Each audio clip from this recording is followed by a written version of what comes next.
Bonjour, bonsoir chers internautes. Partout où vous nous suivez, que ce soit en France, que ce soit en Belgique, que ce soit sur toute l'étendue de la République démocratique du Congo. Aujourd'hui, nous sommes là sur votre chaîne que vous aimez beaucoup.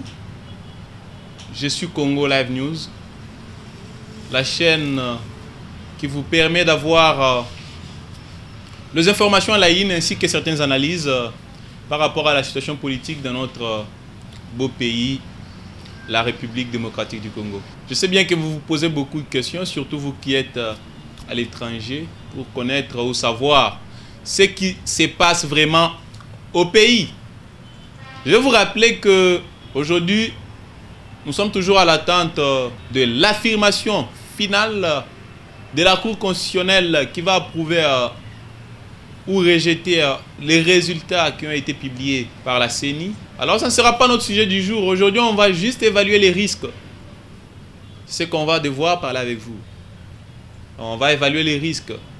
Raison pour laquelle je vous rappelle que chaque fois que vous regardez nos émissions, il ne faut pas hésiter d'envoyer vos commentaires, d'envoyer vos suggestions. Nous savons que nous avons tous des faiblesses. Raison pour laquelle nous avons besoin de vos remarques. Il ne faut pas hésiter de les envoyer. Donc, si vous les envoyez, cela nous permettra aussi d'améliorer notre service, d'améliorer notre façon de présenter ces émissions afin que ça puisse vous parvenir à vos domiciles en bonne et due forme. Nous allons essayer d'évaluer les risques aujourd'hui. Je crois, au début, là, si nous essayons un peu de faire un pas en arrière, l'opposition s'est décidée que si nous serons unis, si nous avons un candidat commun de l'opposition, nous allons réussir, nous allons faire partir M. Kabila sans problème. C'est ce que l'opposition avait prévu. Ils sont allés, ils ont signé des accords, ils ont accepté d'avoir un candidat commun de l'opposition. Mais qu'est-ce que ça a donné comme fruit aujourd'hui? Ils ont dit si nous sommes divisés, nous allons rater. Maintenant, aujourd'hui, beaucoup de gens se demandent, Joseph Kabila a-t-il réussi à diviser l'opposition? Et pourtant, l'opposition était déterminée à être unie pour réussir aux élections et sortir ces pays du chaos. Ils sont allés à Genève, ils ont fait les accords, tout ça et consorts. Martin Fayulu est sorti candidat commun de l'opposition. Après cela, il y a eu le retrait des signatures de deux personnes. Il s'agit de Félix Tshisekedi Tshilombo et Vital Kamerhe. Ils ont pris la décision de se retirer de ces accords-là. Et jusque-là, les raisons n'ont pas été claires. Les raisons pour lesquelles ils ont retiré ces signatures, parce qu'ils avaient bien signé. Et n'ont pas fait 24 heures pour retirer leurs signatures, après avoir signé. Les raisons qu'ils ont avancées et que la base a réclamé. Félix Tshisekedi a dit, je retire ma signature au nom de ma base. Le retrait de ces signatures a créé beaucoup de discussions, beaucoup d'affrontements dans les réseaux sociaux, tout ça, nous en avons tous vu. Et cela a aidé Vital Kamerhe et Félix Tshisekedi à créer ce qu'ils ont appelé aujourd'hui cash. Les accords de Nairobi. Le reste, Jean-Pierre Bemba, Mouzito et les autres se sont réunis. Ils ont fait ce qu'ils appellent aujourd'hui la Mouka.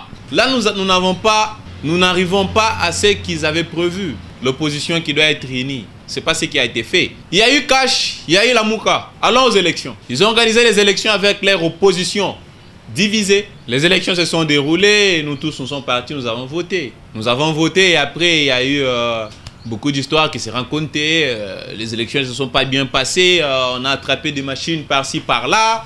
Vital Kamerhe qui a dit qu'il y a un chef de centre qui s'est permis de récupérer les cartes d'électeurs des électeurs et entrer avec au centre. Oui, bien sûr, nous l'admettons. Les élections ne se sont pas bien passées.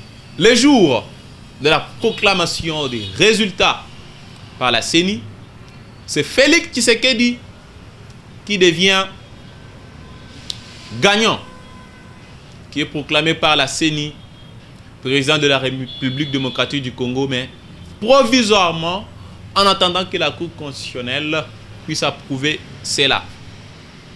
Martin Fayulu a renié les résultats. Il a dit que ces résultats ne sont pas conformes à la vérité des urnes. C'est ce qu'il a fait, bien sûr. Il a envoyé ses avocats déposer un recours à la Cour constitutionnelle. Quelques jours après, ils sont partis à la Cour constitutionnelle. Sa requête a été déclarée irrécevable. Irrécevable. En dehors de ça, il y a le tribalisme qui s'élève. Comme Martin Fayulu de Bandundu, Tshisekedi du Kasaï, Les deux tribus ne s'entendent pas et commencent à s'entretuer. Écoutez là-bas, Tchangou, les gens de la Mouka ont remarqué une famille de l'UDPS, ils ont tué. La question que nous devions nous poser, l'opposition a raté sa mission et aujourd'hui, l'opposition est divisée. Et il y a un camp de l'opposition qui a gagné les élections. Et l'autre camp renie ces élections. Et si aujourd'hui la Cour constitutionnelle affirme que les résultats que la CENI avait donnés étaient vrais, tandis que l'autre camp est en train de renier, pouvez-vous imaginer ce qui va se passer? Oui, bien sûr, nous savons que l'UDPS est considéré comme ayant, je dirais, un poids. Surtout dans les manifestations publiques, nous l'avons tous remarqué, c'est un parti qui a la majorité, qui a beaucoup de monde, tout ça. Et si les gens de la Mouka protestaient, ne voyez-vous pas qu'on peut même arriver à la guerre civile? Et c'est là, le Congo n'a pas besoin de ça maintenant. La guerre civile.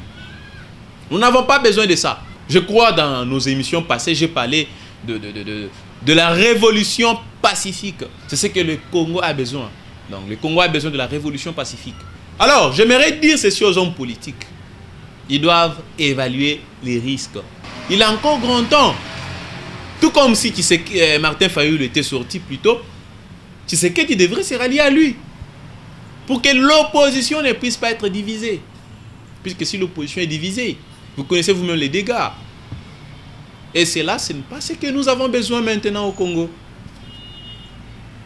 Je vous ai bien dit clairement dans les émissions passées que le Congo a besoin d'une révolution pacifique et le Congo a besoin de retourner sur la route qu'avait tracée Patrice Emery Lumumba. Et je crois que si aujourd'hui nos hommes politiques échouent, le Congo a besoin d'une révolution, mais pacifique. Je ne vous incite pas à la haine, je ne vous incite pas à violer les droits et la Constitution, chers Congolais, chères Congolaises. Mais je vous demande d'être aussi analyste. Je vous demande de faire aussi des analyses et de comprendre ce qui se passe et ce que nous avons besoin maintenant en tant que Congolais. J'aimerais vous dire que l'opposition a encore beaucoup de temps pour s'unir, trouver un compromis, pour réussir, pour que le Congo ne puisse pas sombrer dans le chaos que tout le monde attend. Beaucoup de gens, laissez-moi vous le dire, parce que moi je parle, je dis la réalité, je dis la vérité. Beaucoup de gens, les Occidentaux et les autres, attendaient que le Congo puisse sombrer dans le chaos et comme ça ils vont apporter leur aide et ils auront toujours quelque chose à dire sur le Congo. C'est ce qu'ils attendaient. Nous ne sommes pas sans ignorer que le Congo est un pays riche. C'est un pays à les miel. Moi, je préfère appeler pays d'abondance. Et tout le monde a les yeux braqués sur le Congo. Et pour tous à la vrai riche, il faut soutenir les hommes politiques na biso.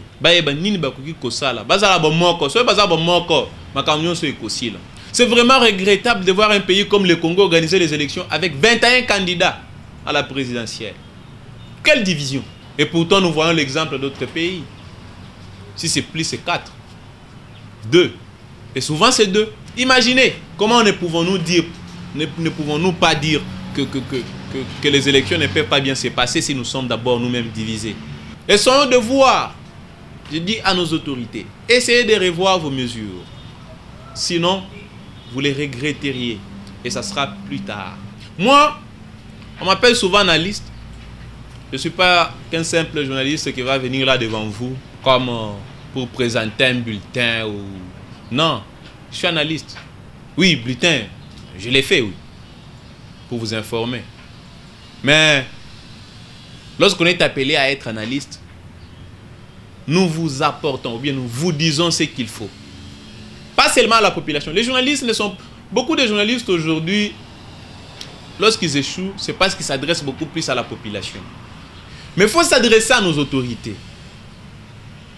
Leur dire aussi ce que la population veut. Mais vous, journalistes, vous dites que c'est que les présidents et les autorités veulent que vous puissiez dire à la population. Mais non, changeons quand même le camp. Nous pouvons aussi dire à nos autorités ce que la population veut. Là, je donne un coup de chapeau au Top Congo, qui donne au moins à ses auditeurs la parole chaque fois, même dans leurs émissions, il y a des téléphones, tout ça. Oui, c'est bien. Je n'oublie pas aussi, je suis Congo Live, qui descend sur le terrain, par exemple, le bishop Thierry Foundete, à Kisenso dernièrement. Il était dans les ravins, il a été filmé dans les ravins. Si vous regardez sur Je suis Congo, vous allez voir ces images. Il est entré dans les ravins de Kisenso, il a rappelé à nos citoyens congolais, la diaspora qui sont en dehors du pays, qui viennent de la commune de Kisenso, de voir quelles mesures ils peuvent prendre pour que la commune de Kisenso puisse améliorer la qualité de vie. Et quand j'ai vu ces images, j'avais envie de pleurer, puisque à Kisenso, c'est très grave. Si vous voyez l'eau qu'ils boivent, c'est bizarre. Et tout ça, nous sommes là, en train de voir la population souffrir. Comment ne voulez-vous pas que cette population ne puisse pas se révolutionner? Raison pour laquelle je dis à nos autorités, avant de commettre n'importe quel acte, souvenez-vous que le Congolais et les Congolaises ont trop souffert. Souvenez-vous qu'ils sont prêts à tout. Et s'il arrive un malheur au Congo, ça sera sur votre tête. C'est le moment de régler cette situation. C'est le moment de changer les choses. C'est le moment de changer les camps. C'est le moment d'apporter un changement. Je suis déjà en train de glisser. Je ne suis pas venu vous faire la morale, mais je suis venu vous dire ce qu'il faut. Moi, je suis aussi un simple citoyen. À deux fois, lorsqu'il y aura des chaos dans ces pays, je serai aussi victime de ces chaos-là. Raison pour laquelle je n'ai pas voulu me taire que les Congolais et les Congolaises ont besoin de changer leur état d'esprit. Pourquoi lorsqu'il y a une manifestation politique ou quelque chose, les Congolais et les Congolaises s'amertument? Ils ont peur. Pourquoi? Tandis que ce sont des activités comme tous les autres. Pourquoi ils ont peur d'attendre que la Cour constitutionnelle puisse donner son affirmation définitive? Eh bien, je ne sais pas comment répondre à cette question, mais bien je dirais, c'est l'habitude. Donc les Congolais et les Congolaises sont habitués à attendre le chaos, à attendre que les mêmes choses reviennent. Il ne faut pas accepter aussi ça. Cette fois-ci, changez les choses. Prenez une bonne décision et allons de l'avant. Changeons les Congos. Pour une dernière fois, nous devrions persévérer. Nous devrions aller de l'avant. Je donne l'exemple d'un balai. Lorsqu'on sort une tige de balai, on peut l'écraser facilement. Mais lorsqu'ils sont ensemble, c'est-à-dire nos balais traditionnels, si vous prenez une tige, vous pouvez les briser facilement. Mais si le balai est complet et vous voulez briser, ça sera difficile. Donc, en bref, c'était ça ce que j'avais dit. Mais aujourd'hui, ce que je vous apporte, c'est quoi? Ayons la persévérance. Si nous persévérons, nous allons gagner. Cela me fait penser à ce que notre manadière, le bishop Thierry Funda, aujourd'hui, il a dit. Il a en fait repris les paroles prononcées par Rossi Mukendi, qui a été tué à l'église catholique à Lemba.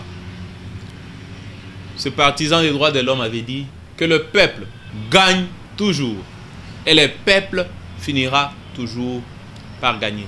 Voilà, chers internautes, chers auditeurs, chers téléspectateurs, ce que j'avais voulu vous apporter aujourd'hui. C'est à vous d'analyser aussi.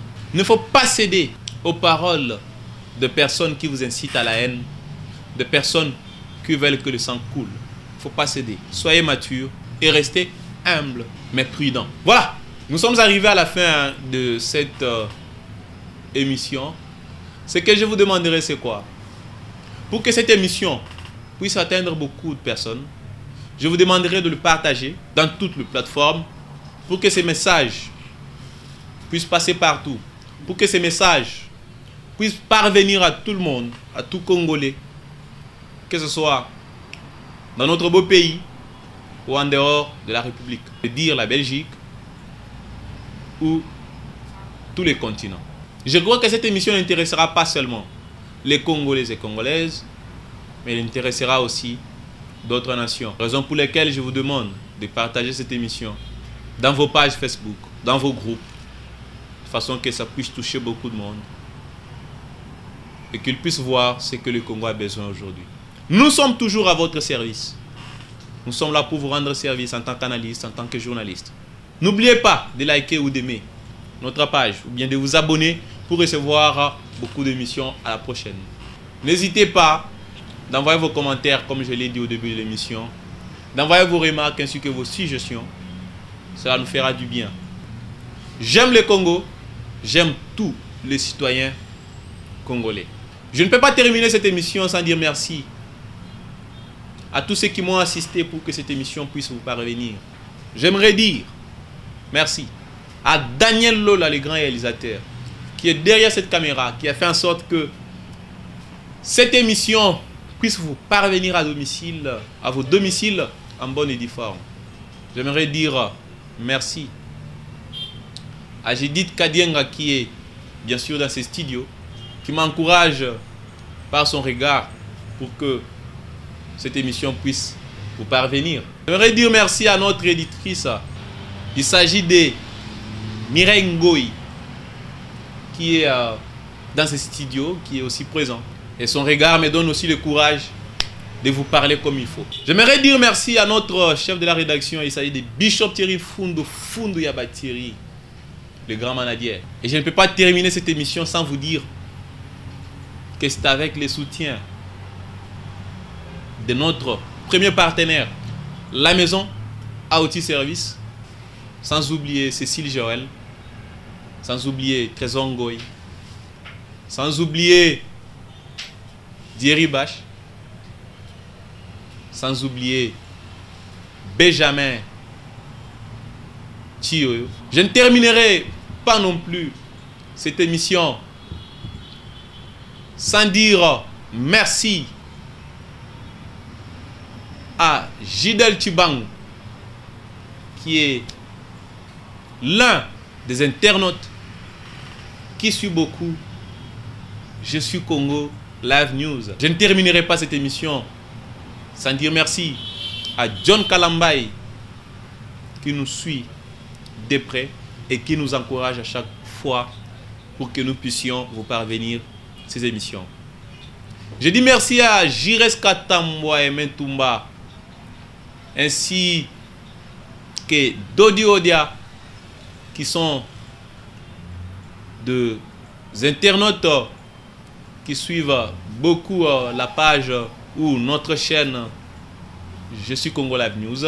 C'était Yann Bachala, votre journaliste que vous aimez beaucoup, qui est surnommé Lisu Yamokonzi. Là c'est en lingala, Lisu Yamokonzi qui veut dire l'œil du patron ou l'œil du boss. Nous vous disons merci, vous tous, nos chers téléspectateurs, d'avoir suivi cette émission. À nous revoir, à la prochaine. Bye.